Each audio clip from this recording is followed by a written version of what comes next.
Hello and welcome to this short screencast covering the upcoming changes to the WMS user interface. There's not much change in functionality, it's mostly in where things are. It's not too different, but I'll go over the changes now. I'll keep this fairly brief. So starting with login, as you can see there's a bit more going on in the new user interface. The main change is that you can now also log in with your Google, LinkedIn, OpenID or WordPress logins into the WMS. Other than that, it's pretty much the same. You log in the same way.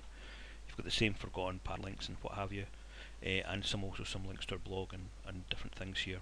But pretty much you just log in the same way. Once we log in, if we go to the WMS dashboard page, we'll see everything looks pretty much the same with just a few small differences. This is the new user interface on the left and the current version of the WMS on the right. If we look at the main sections, we have My Sites, System Messages, Last Activity and WMS News. These sections are the same as in the current version of WMS, no change there. Recent knowledge base articles, that's showing at the moment, but that's going to be removed as we already have access to knowledge base articles through the help menu, so that'll be getting taken off. A new feature is Switch Site, which this is always on show no matter what page in WMS you're on, and if you have more than one WMS site it will allow you to switch between them easily. Moving on to the right hand side, it shows your name and your login as usual. However, instead of settings to edit your details and change your password, that is now under account. It does the same thing, it's just changed its name. Logout works as normal and the help button has the same two options, support tickets and knowledge base, and that's the changes to the WMS dashboard. So if we now look at a site in the WMS, we'll see there's a few changes. This is the new user interface at the top and this is the current version of WMS at the bottom.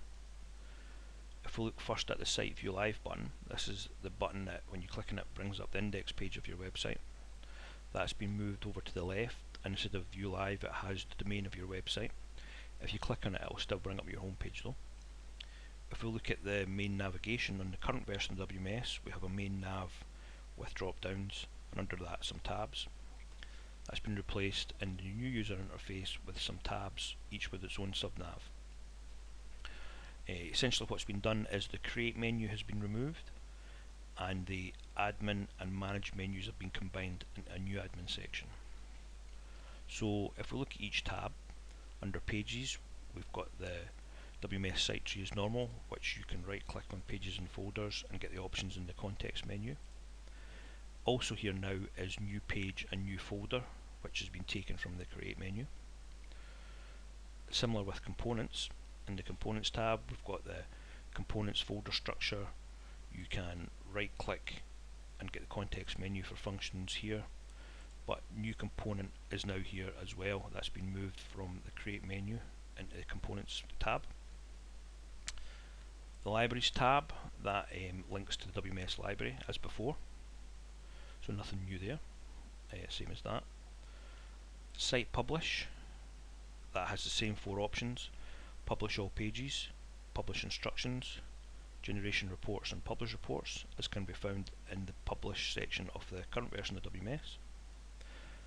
Users and access, this has the same three options: add user, manage users roles, as can be found under the users section of the current version of WMS.